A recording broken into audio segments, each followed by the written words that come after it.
E aí, galera do Amilt, tudo bom com vocês? O Amilt hoje traz uma razão muito forte para as mulheres continuarem a se animando e investirem em empreender no Brasil. Essa razão tem nome, ela é Ana Fonte. Ana, bem-vinda, como é que você está? Nossa, Bruno, super bacana poder estar aqui com você. Estou na luta, como todas as mulheres e como todo mundo no meio desse grande desafio que está sendo a pandemia. Obrigado por ter vindo, viu, Ana?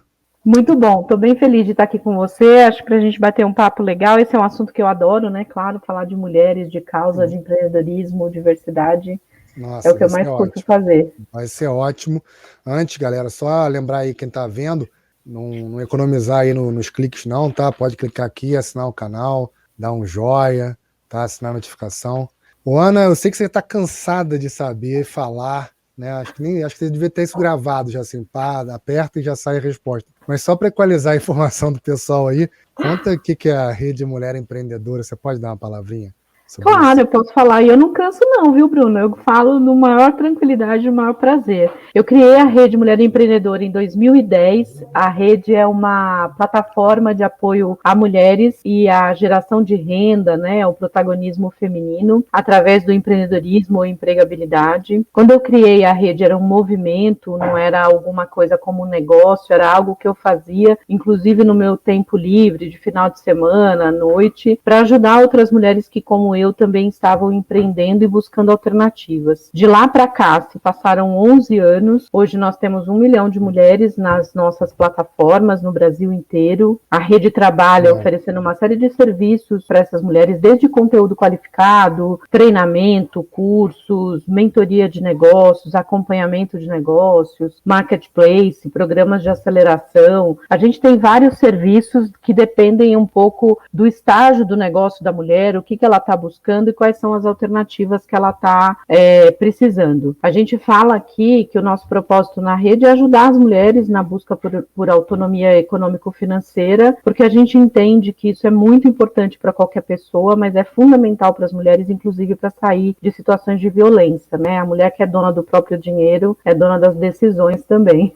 Muito bom, incrível, louvável. Sei que os teus, né, as coisas foram se desdobrando, né? E acho ótimo, é sinal que tem demanda e tal. Uhum. No teu olhar, Hannah, como é que a internet se encaixa nessa revolução toda, né? Tanta gente, tanta mulher assim empreendendo, você ajudando tanta gente. Como é que a internet ela funciona nesse ecossistema aí? Para nós, Bruno, a internet foi absolutamente fundamental, porque na verdade, quando eu comecei a rede, eu escrevia como um blog. Olha que coisa de velho. Nada? Eu, Ah, eu escrevia como um blog, eu falava da realidade do dia a dia que eu enfrentava para poder tocar o meu negócio e manter o meu negócio de pé, porque naquela época a rede não era o meu principal negócio. uhum. E aí, em 12 meses, eu tinha 100 mil mulheres acompanhando esses conteúdos que eram muito simples na época. Não tinha nem Facebook ainda na época. E aí, no ano seguinte, quando veio o Facebook, aí sim as coisas também acabaram crescendo bastante, porque as plataformas, não só Facebook, mas todas as plataformas sociais acabaram ajudando a gente integrar. No começo, né, era eu falando com mulheres que eu conhecia que estavam do meu lado. De repente, eu estava falando com mulheres do norte a sul do Brasil porque a internet conseguiu ajudar a gente a aproximar. E de repente, eu também percebi através da internet que as mesmas dificuldades que eu tinha aqui em São Paulo, que outra mulher tinha no Rio, que outra tinha no Amazonas, outra tinha em Minas, assim, claro que em proporções e jeito diferente, mas a gente conseguia muito ajudar umas às outras. E isso só foi possível por conta da internet, não era possível. Então, para nós, a razão da existência do nosso negócio são as mulheres é a causa, mas a ferramenta principal é a internet. Perfeito. E aí você, quer dizer, não só nessa questão de comunicação, né? A internet ajuda a você distribuir muito mais o teu propósito, né? Que é o que você tem feito.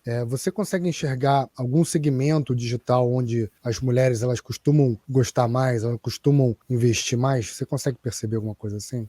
Sim, consigo. Na verdade, as mulheres hoje no Brasil, quase metade dos pequenos negócios são liderados por mulheres, né? Em Uau. algumas regiões, por exemplo, aqui em São Paulo, de cada 100 CNPJs, 52 já são de mulheres, né? Isso um pouco antes da pandemia, e o número agora deve estar até um pouco maior. Então, elas estão empreendendo mais. As mulheres, quando empreendem, a gente fala que elas empreendem em áreas de conforto, que a gente chama. A área de conforto é a área que normalmente as mulheres são reconhecidas, né? Moda, beleza, alimentação fora de casa, estética, serviço. Então, são essas áreas onde elas são maioria nos pequenos negócios. E quando você vai para tecnologia, para comunicação e para mídia, essas mulheres são maioria em pequenas e micro agências digitais, elas são a grande maioria. Elas são a grande maioria em e-commerces, né? Principalmente e-commerces de produtos relacionados a essas áreas de conforto. E elas são a maioria também, inclusive nos grandes marketplaces, que como compradoras e como vendedoras, elas atuam muitas vezes nas duas pontas. Então é muito interessante o movimento que elas criam, porque elas conseguem de verdade usar a tecnologia, né,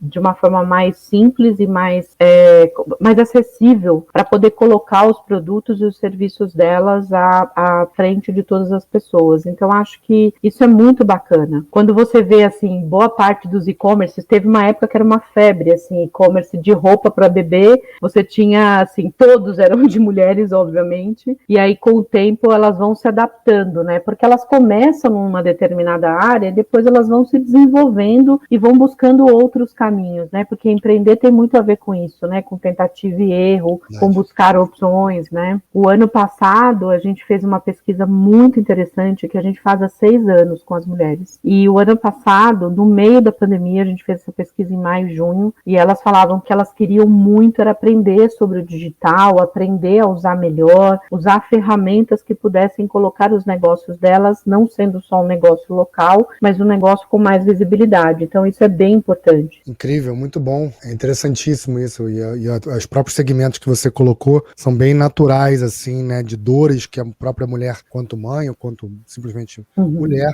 ela sente ali, né? Eu vi isso muito aqui em casa. E aliás, eu tenho um pedido para você. Eu tenho uma filha de 7 anos.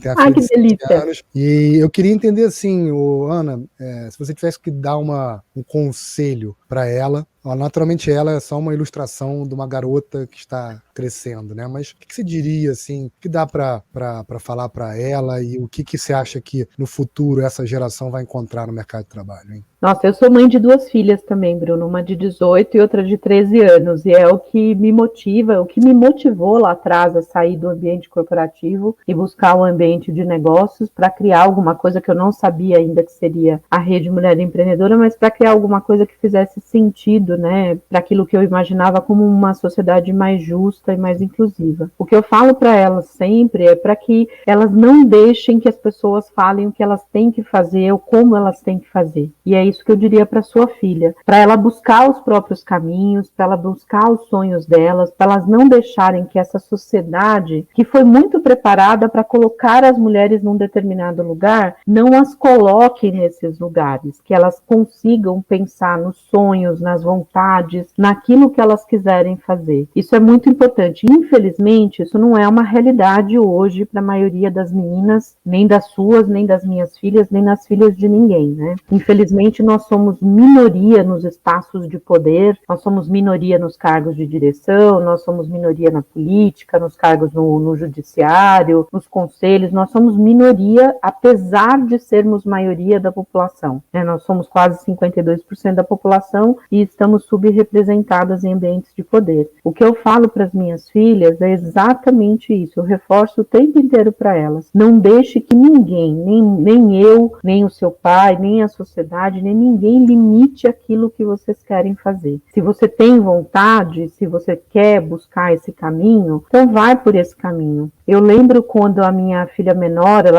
uma época ela estava na escola, ela era pequena ainda, hoje ela tem 13, e ela veio uma vez para mim e falou assim, mãe, eu queria fazer minha festa de aniversário do Star Wars, só que os meus amigos e as minhas amigas acharam isso bobo, porque Star Wars é coisa de menino, e eu queria que a temática da minha festa fosse de Star Wars, e eu fiquei refletindo sobre isso, né? Eu falei pra ela, mas você quer fazer de Star Wars? Ela falou, eu quero, mas eu também não quero, quero ser aceita também, né? Claro que ela não falou com essas palavras, mas eu quero ser aceita também naquele ambiente, né? Nos coleguinhas.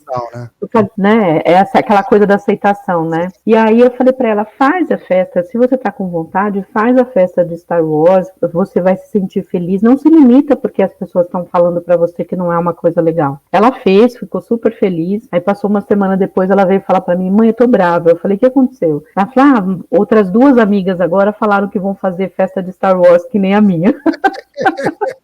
Eu falei, tá vendo que coisa boa? Assim, você fez aquilo que você queria, você não deixou que as pessoas falassem pra você o que elas tinham que fazer, né? Mas falando assim, parece fácil, sabe, Bruno? Mas não é bem complicado. Se eu falar que eu consigo imaginar, seria uma grande mentira, porque eu sou um homem, seria uma balela. E só para você...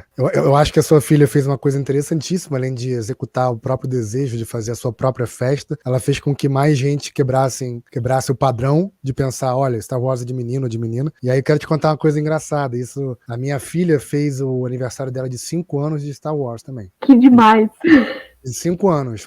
Foi a última antes da pandemia, né? Ela fez 5 anos. 5 anos. E aí a minha esposa teve que costurar, ela fez as vestes das princesas, as garotas eram Leias, os garotos lá viraram os Obi-Wan Kenobi da vida, cada um negócio. Então é fabuloso realmente que não tenha mais esse troço, né? De, menino gosta disso, menina gosta daquilo. Porque e aí, de novo, eu não sou especialista nisso e não quero me colocar assim, porque eu não sou de fato. Mas acho que, na verdade, todo mundo perde quando a gente cria essas caixinhas, né? Porque o garoto... Com certeza. Né? Você não acha? Com certeza todo mundo perde, Bruno, porque, na verdade, assim, pedem as meninas e pedem os meninos também, né? Quando a gente coloca nas caixinhas, as meninas na caixinha do cuidado, da fofura, da perninha fechada, do tom de voz mais baixo, tem que ser a pessoa que serve as outras pessoas, pedem as meninas e pedem os meninos. Os meninos também são colocados em caixinhas de ele tem que ser forte, ele tem que estar na frente, ele tem que ser o protetor, ele tem que ser aquela pessoa que vai ajudar as meninas e ele tem que ter as soluções para tudo. Quando isso também aprisiona os meninos, né? São prisões diferentes, porque das mulheres a prisão é muito mais violenta, né? Porque inclusive tira um pouco da identidade das mulheres, essa questão de estabelecer lugar, mas dos meninos também é muito violenta, porque na verdade também coloca os meninos nesses lugares. Então o importante é que a gente construísse uma sociedade onde os meninos quisessem ser o que eles quisessem, buscassem os caminhos que eles quisessem, sem nenhum estabelecimento de regra, assim como para as meninas, né? É só a gente pensar, por exemplo, que a gente vive em 2021, né? A gente está num ano de 2021 e a gente ainda tem situações onde as meninas não são aceitas ou os meninos têm que ter determinadas posições. É bem ruim mesmo. É muito ruim, fora que o que a gente colocou aqui, que você colocou, né? O garoto tem que ser forte, tem que ser machão, tem que bater, não pode apanhar, tem que ganhar no futebol, tem que ser o quê. E seja o lado masculino, seja o lado feminino que a gente trouxe aqui, eles são absolutamente insustentáveis, né? É uma coisa que é um fardo para a pessoa, né? De uma maneira ou de outra, de novo, não quero comparar o homem com a mulher, nem os problemas de cada um, porque eu entendo sim que a mulher tem muito mais, o fardo da mulher é mais pesado. Aliás, Ana, olha só, eu li tua história e você até comentou agora também que você, em algum momento, quando a tua filha tinha 13 anos, você resolve ali sair do mundo corporativo tradicional para se dedicar mais a ela. Isso também foi uma coisa que aconteceu aqui em casa. A minha esposa, com o meu aval, aval no sentido de apoio, né? Não, você claro. Eu apoiei plenamente porque eu lembrei do que era a minha infância e eu lembrei como foi importante eu estar próximo do meu pai. Minha mãe faleceu muito cedo, então meu pai era um cara próximo de meu irmão e eu sei que isso foi decisivo para mim. Então eu entendi que para as crianças era importante. Você acha que essas escolhas, né, você acha que elas são dilemas ou são uma coisa mais natural atualmente? Porque antigamente era quase um tabu, você não podia fazer esse troço, meu Deus do céu, mas você acha que hoje é mais natural você fazer isso? É uma coisa que as pessoas se permitem mais ou é difícil ainda? Eu acho ainda bastante difícil. Eu ainda recebo todos os dias, toda semana, mensagens de mulheres executivas de grandes corporações. Semana passada eu recebi de uma, assim, cargo de diretoria, que ela voltou da licença maternidade durante a pandemia e foi demitida, né, assim, com uma super performance, há 7 anos na organização e foi demitida. Eu acho que o nosso desafio, Bruno, é a gente buscar um caminho do equilíbrio para a parentalidade. A gente fala muito de maternidade, a gente não normaliza a maternidade, não normaliza a parentalidade, né? A responsabilidade sobre a criação dos filhos não pode ser uma responsabilidade única e exclusiva das mães, como a sociedade coloca, né? Porque a sociedade coloca as mães como sendo as grandes responsáveis pelos filhos e o pai é colocado num papel meio de coadjuvante ali. Até recentemente, os pais que o filho nascia, o pai tinha 5 dias, né? 5, 8 dias de licença paternidade e a mãe 4 meses ou 6 meses, como é a realidade. Hoje, muitas empresas estão trabalhando muito fortemente e eu fico muito feliz para gerar licença parental, né? Ou seja, você tem uma licença para o pai e para a mãe. A Netflix, acho que é fora do Brasil, não sei se aqui no Brasil eles têm uma licença de 1 ano parental que os pais podem escolher o tempo de cada um. Então, a mãe fica com 6 meses, o pai fica com 6 meses, e aí é uma decisão da família. Então, a gente precisa normalizar isso mais, porque senão fica parecendo uma escolha. O que eu tive que fazer lá atrás foi uma escolha, né? Não foi uma escolha fácil, foi um dilema. Eu sofri no primeiro ano, porque eu tinha minha primeira filha, ela estava, na época que eu saí em 2007, minha filha tinha 5 anos na época, a primeira, e aí eu não tinha a segunda ainda. E quando eu saí, eu tive muita dúvida, porque eu falava assim, poxa, eu quero ficar mais perto dela, eu quero construir alguma coisa que faça diferença, mas eu saí morrendo de medo, porque como é que você faz para pagar as contas? Eu e meu marido, financeiramente, a família dependia do trabalho dos dois, então não foi uma decisão fácil, como não é uma decisão fácil para as mulheres hoje. O que seria bacana é a gente mostrar que não precisa dessa decisão. A decisão não tem que estar ligada ao fato de ser pai ou mãe. A decisão tem que estar ligada ao fato, eu quero sair desse ambiente corporativo, quero para outro, quero fazer outras coisas. Mas não por conta, a maternidade ou a paternidade ser um gatilho. E eu acho que isso ainda é um tabu muito grande, porque as empresas ainda acham que as mulheres, quando saem de licença maternidade, é como se elas tivessem desligado, né, desse universo e como se elas tivessem que escolher, como se virasse café com leite quando volta, né? Quando as pesquisas... É uma coisa meio louca, né?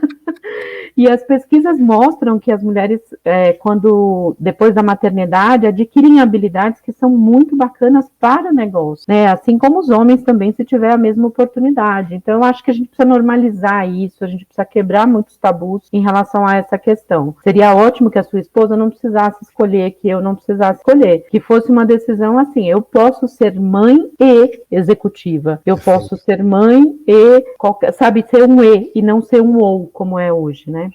E é engraçado como a gente está sempre preso à quantidade, né? Quando você fala assim, né, a gente tem estudos que provam que quando uma mulher se torna mãe, ela adquire habilidades especiais. São especiais, lógico que são especiais. E essas sutilezas, né, da qualidade, não da quantidade, a gente não percebe. Flávio Canto veio aqui, logo no começo do Amilt, e eu lembro que a gente estava falando, eu fiz uma brincadeira assim com ele, que eu sabia que ele ia ficar meio assim, eu falei assim, cara, você acha que esportes é esporte? E aí ele saiu muito bem, falou assim, cara, vou te falar o seguinte, eu não sei julgar. Eu conheço esporte, né, luta, judô, mas eu não sei. Mas, cara, tem coisas que eu não consigo nem perceber, mas que eu sei que são difíceis. Por exemplo, o cara fica ali jogando computador 6, 8, 10 horas. Então, o cara tem até uma questão do própria exigência física que a gente não percebe, que a gente acha que o cara tá brincando, que aí, então tem que ter um fisioterapeuta, que o cara vai ter um problema. Então é engraçado como a gente só fica olhando para esse lado quantitativo, essa questão da qualidade, a gente me deixa de lado. Agora, também por outro lado, Ana, não sei até que ponto a pandemia, eu queria saber de você, a tua opinião, se a pandemia, desmontando um pouquinho desse plano tradicional, convencional do trabalho, com a cadeirinha, com a mesinha, com não sei o quê, a gente desmontou isso, você tá aí, eu tô aqui, E nada parou, muito pelo contrário. Principalmente as coisas digitais, que essa galera continua fluindo muito bem. Você acha que a pandemia pode ajudar um pouquinho, até nessa questão que você falou da parentalidade e dessa não necessidade de escolha? Você acha que deu uma mãozinha? A pandemia, eu acho assim, eu tenho falado muito que a pandemia não trouxe nada de positivo, né? A pandemia em si não tem nada de positivo. Eu não queria pandemia.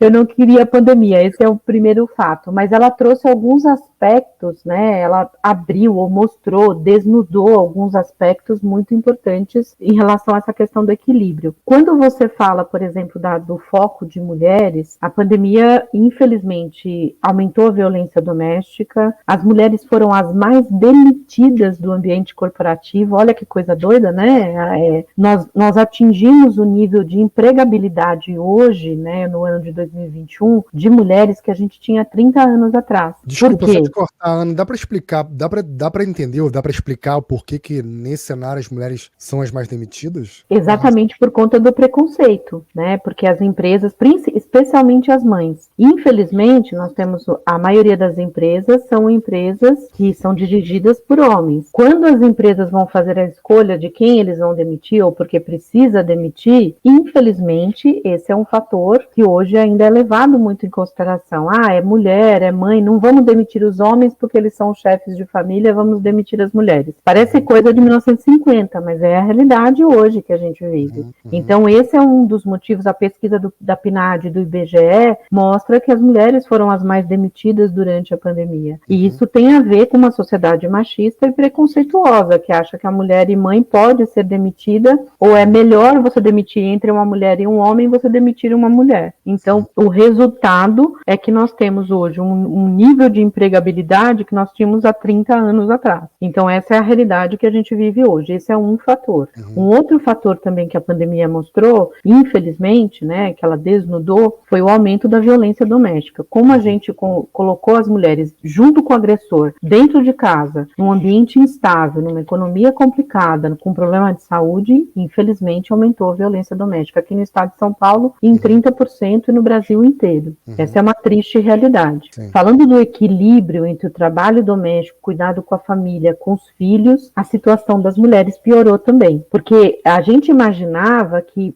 a mulher ficar dentro de casa, né, e vamos lembrar que quem fica dentro de casa hoje são pessoas privilegiadas, eu e você somos privilegiados, né, durante a pandemia conseguimos ficar dentro de casa, mas somos a minoria, a grande maioria teve que sair e teve que trabalhar. Para essas que ficaram dentro de casa, para a grande maioria, não tem uma realidade como a minha e do meu companheiro, do meu marido, a gente divide aqui as tarefas, mas a maioria teve uma situação piorada, porque tem com a criança dentro de casa, estudando online e sem ter essa colaboração na divisão de tarefas. Então a situação meio que piorou nesse sentido. E um último aspecto é que no que diz respeito aos pequenos negócios, por conta do segmento, né, de moda, beleza, alimentação fora de casa, serviços e estética, foram os mais afetados pela pandemia. Então elas foram mais impactadas. Essa combinação, eu fiz até alguns artigos sobre isso, essa combinação fez com que a pandemia fosse pior para as mulheres do que para os homens. Não estou falando que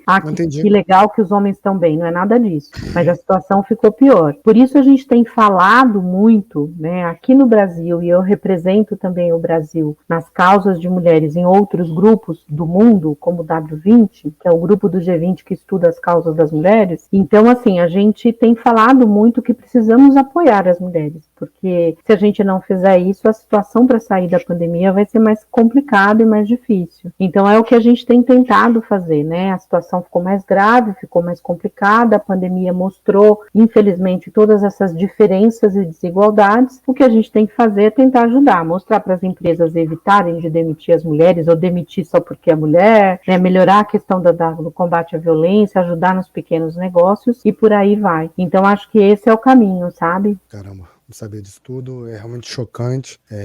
E é bom dar visibilidade, né, Ana? Acho que a gente só resolve um problema quando a gente tem consciência que aquele problema existe, né? E eu acho que tem muita gente que não consegue perceber, né? Assim, se você não comenta essas coisas, e eu acho que você é uma voz importante disso, a gente traz um pouco de luz para cima dessas questões. Aí, Ana, um ponto aqui, uma perguntinha para você. A gente aqui fala muito de inovação.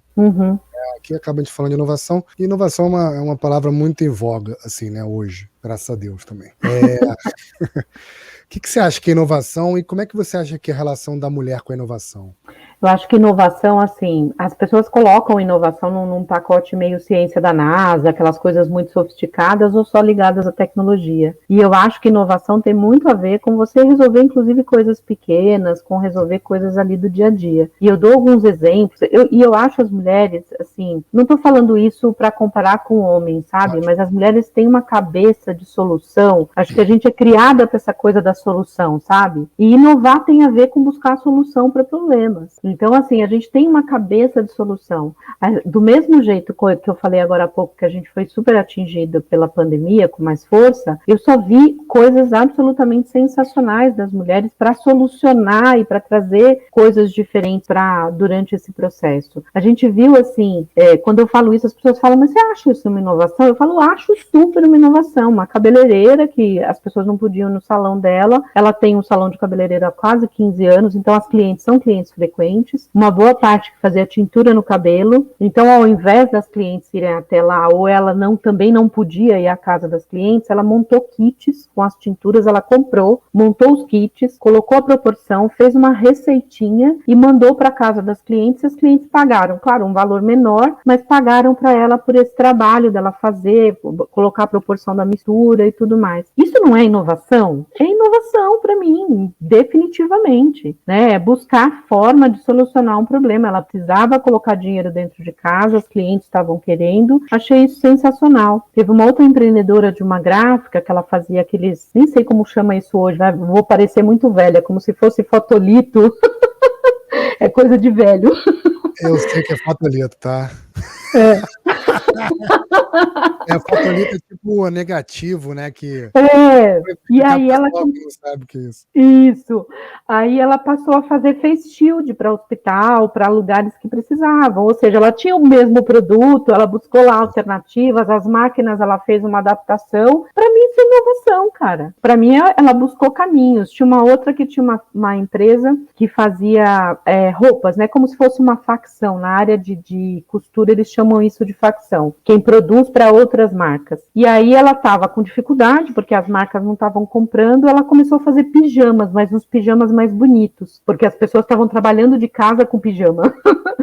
Ela começou a bombar de vender e ela usou a mesma estrutura que ela tinha, tudo. Então, para mim, é isso. Inovação é isso. Pode ser inovação de tecnologia, de criar um aplicativo, de fazer uma coisa sensacional, de criar uma ciência linda, mas para mim também tem a ver com inovação você buscar o que está ali à sua volta para resolver problemas reais. E eu acho que as mulheres têm uma cabeça muito de solução, sabe? De buscar alternativas. E eu fico super encantada com a forma com que elas buscam os caminhos. Elas querem aprender, elas querem se conectar, elas falam muito isso pra gente. Nós queremos aprender, nós queremos nos conectar. A gente botou mais de 300 cursos em pé durante a pandemia para poder ajudar as mulheres. Uma loucura. Nossa. A minha impressão sobre a mulher na inovação é exatamente essa. Eu acredito, eu tô 100% com você. A gente tem esse glamour, essa coisa sexy de achar que inovar é botar o foguete que vai a lenha para Marte e voltar, sei lá, com a luminosidade, a partir da luminosidade das estrelas.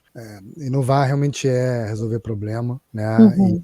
E eu tenho essa impressão da mulher também. Acho que a mulher, ela é muito drivada para resolver, para atender, né, para acolher, eu concordo que a mulher tem muito disso. Ana, vem cá, e pro futuro, assim, o que dá pra gente esperar de você, da rede, o que vem pela frente, hein? A gente está trabalhando muito e a pandemia também, isso ficou mais pesado e mais forte na pandemia. A gente está trabalhando muito com projetos que a gente considera de ponta a ponta, né, para ajudar as mulheres. Desde capacitação, então todos os nossos projetos hoje têm capacitação, tem acompanhamento, mentoria de negócios, aceleração ou através de autoaceleração, a aceleração acompanhada e capital semente. A gente tem conseguido, felizmente, convencer as grandes corporações que a gente precisa, né, desses recursos, que a gente não cobra nada das mulheres. Tudo que a gente faz na rede hoje e no nosso instituto é gratuito para as mulheres e é financiado por grandes corporações aqui no Brasil e por fundações fora do Brasil. O ano de 2020 foi o ano que a gente fez a maior captação de recursos. Nós captamos mais de 45 milhões de reais para fazer projetos de geração de renda para mulheres, de captação, com educação, com aceleração, mentoria, acompanhamento de negócio. A gente ficou bem feliz com isso, porque a gente está conseguindo impactar a vida de milhares de mulheres no Brasil inteiro, e a gente acredita, né, que a saída da pandemia, ou a saída econômico-financeira da pandemia, tem muito a ver com a forma com que a gente está ajudando as mulheres, ou com que a gente precisa ajudar as mulheres. Eu tenho muita clareza, Bruno, que o trabalho que a gente faz é extremamente relevante, mas eu tenho também muita clareza que a gente precisa trabalhar política pública, né, para conseguir incluir. Então, acho que isso é fundamental. Eu não acho que só a sociedade civil sozinha vai conseguir fazer as coisas. Acho que a gente tem que empurrar, sim, políticas públicas. Não estou falando de governos, eu estou falando de ações que a gente precisa para diminuir desigualdade, né? A gente vive no 7º país mais desigual do planeta, onde 3% das pessoas detêm 80% das riquezas. Então, a gente precisa trabalhar muito para incluir as pessoas e para diminuir desigualdade. É nisso que a gente vai continuar trabalhando nos próximos anos. E, para mim, a solução está em geração de renda, né? Educação, geração de renda para poder conseguir ajudar as pessoas. Maravilhoso, tô na torcida. Queria deixar você à vontade aí para deixar um recado pessoal. Tem uma turma boa aí que acompanha e muita gente assim te admira. Eu te acompanho lá. Acho que foi uma grande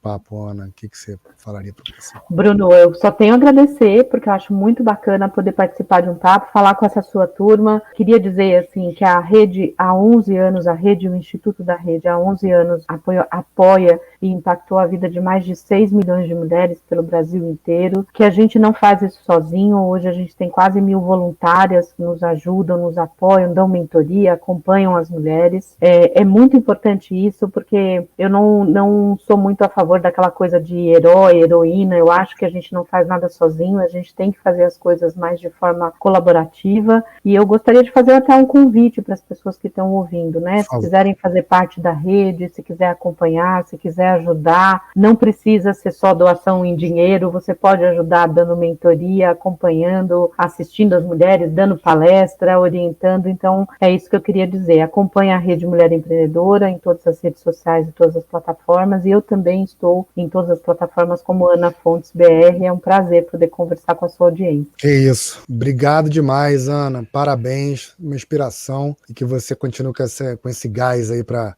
tirar do papel tudo isso, tá bom? Um beijo, brigadão, tá? Beijo, muito obrigada.